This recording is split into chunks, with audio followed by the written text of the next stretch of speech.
Good morning, Philippines! Welcome back again sa Pinoy ang Birador. Mayroon tayong magandang balita, mga kababayan, na nabasa dito sa wall ng Facebook ko. Pero ang tanong, budol nga ba ito o tunay? Kasi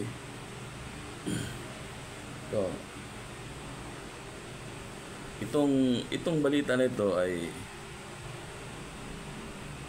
tungkol sa magpapatuloy na proyekto ng MRT-7 from Quezon City to Bulacan, San Jose del Monte, Bulacan.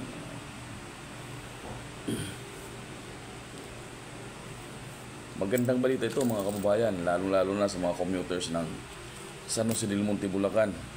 Mababawasan na ng 34 minutes ang inyong biyahe. Galing sa Pangpalay ba to? Galing sa Pangpalay hanggang Quezon City, may mababawasan na ng magiging 34 minutes na lang. Kaya lang ang tanong, sa bagong Pilipinas, may katotohanan nga ba ang lahat? Wala. Okay, mga kababayan, babasahin ko sa inyo itong balitang ito.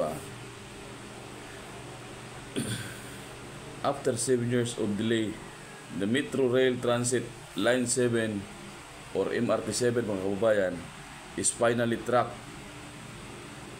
to transform commuting between Quezon City and Bulacan,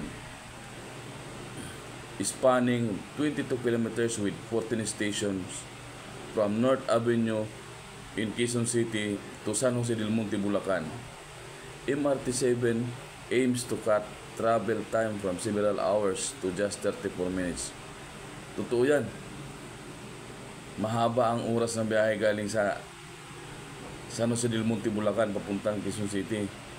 Kasi maliban sa malayo din yan, matraffic pa. San Miguel Corporation has partnered with South Korea Railroad Corporation for the system's maintenance and operations. Test runs are expected by the end of 2025 with full operations slated for 2026.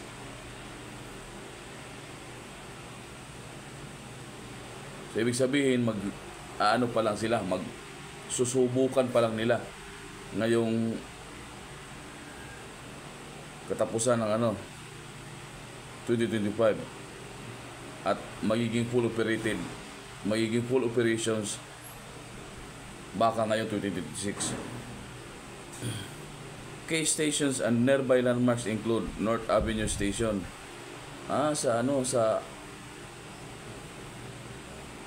Dito sa may SM North, sa may Trinoma. Tapos Quezon Memorial Circle Station. Tapos dadaan ng City Hall, Quezon City Hall and Ninoy Aquino Parks and Wildlife Center. Tapos University Avenue Station close up to UP Diliman, Ayala Land, Tikno Hub and Pilcoa. Sa na to? Sa may Commonwealth na banda, malapit na sa Commonwealth. Tandang Sura Station, serving residential areas along Commonwealth Avenue. Ayun na. Don Antonio Station. Tapos Batasan Station, Manggahan Station, Doña Carmen Station, Regalado Station, Mindanao Avenue Station, Carino Highway Station, Sacred Heart Station, Tala Station, San Jose del Monte Station. The MRT-7 project is poised to significantly improve connectivity and reduce congestion in Metro Manila and neighboring provinces. Maganda itong balita nito, mga kababayan. Ngunit basahin natin itong kasi di ba itong project nito ay matagal na ito. Siguro panahon pa ito ni Noy. itinuloy ni Pangulong Duterte. Tapos itinigil ni Bangag. Pero dito sa nababasa kong mga ngayon lang ulit ito na ipagpatuloy. Ngayon lang ulit ito ipagpapatuloy, ha. Take note, ngayon lang ulit ipagpapatuloy. Hindi nagpatuloy. Ipagpapatuloy pa lang ang proyektong ito.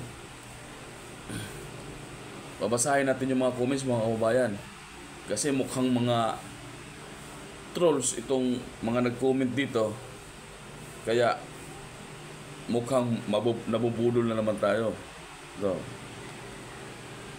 itong Jennifer Pangan, hindi ito trolls kasi galing siyang galing siyang Mindanao. Tapos Cebu, Pilipinas. Loko to. Mga trolls to, kababayan. Kasi ang details ng pagkatao niya, former program supervisor at CDC Yokosuka, Japan. Went to Central University College. Saan to banda? Lives in San Diego, California. From Mindanao, Cebu, Philippines. Loko-loko.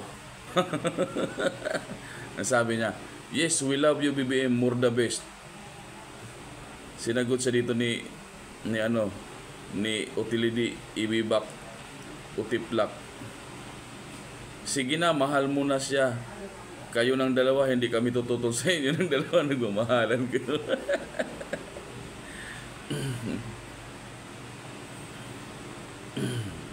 Tapos ito pa, sinagot naman siya ni Junjun Kapul Marianas. Bis nga, tuloy na nga lang, di pa matapos. Bis nga, tuloy na nga lang, di pa matapos-tapos. Paano ang budget pinangayuda? Tama nga, di ba? Kasi itutuloy na lang to ng BBM ni Bangag, hindi pa natatapos. Hanggang ngayon, di pa natatapos. Kasi, sabi niya dito, budget pinangayuda.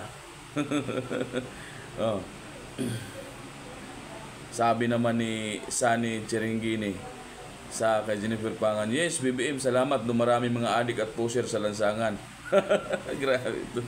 Talagang pinuruhan, Tapos doon man sabi ni Tagli Jinky, I love you so much, mahal.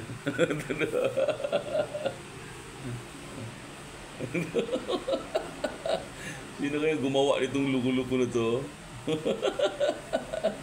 Grabe. ginawang zombie si parang mukhang parang model ng St. Peter si Ngagba. Tapos ito sabi ni Dang din niya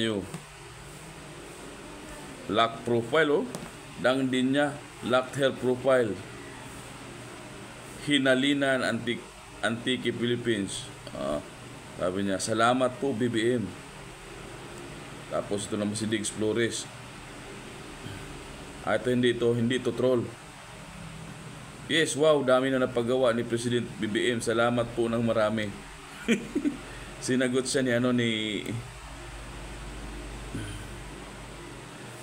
ni Juan.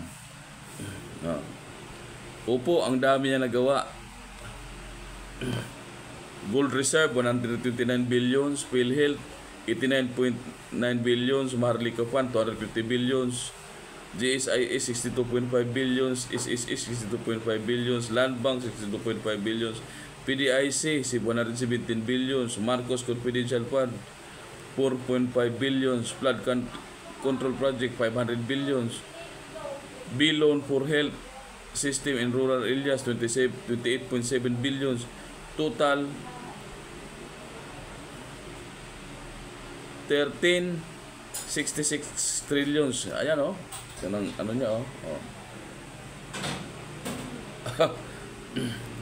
Tapos sabi, nireplyan naman siya ni Sally Gutierrez Starte. Oo, marami lahat, inaangkin niya na sa kanya mga build ni project ni PRRD. So yun mga kababayan, nakakatawa. Kaya ako ay hindi naniniwala sapagkat ito ay budol na naman. Puro mga nakalak ang profile, puro mga trolls ang Mag-comment, biruin mo, mga Chinese yung pangalan. Hindi ko binasa lahat eh. Hindi ko kasi mabasa eh. Tapos, Sinatong Tolentino, bayad daw ng Chinese. Sino kaya ang nagbabayad ng mga Chinese dito sa Pilipinas? Kasi pinagbibintangan niya na mismo mga nagbabayad ang China ng troll farm. Sino kaya ang may mga nakikita natin gumagawa ng troll farm? Ang mga nag-OR, kalimbawa katulad yan, mga nagko-comment ay mga Chinese ang karakter ng mga sulat ng pangalan, hindi maintindihan, hindi natin mabasa ang mga Pilipino. Ngayon, malalaman natin kung sino ba talaga ang nagbabayad ng Chinese troll farm. So yun lang mga kabayan, don't forget to like, share, and subscribe.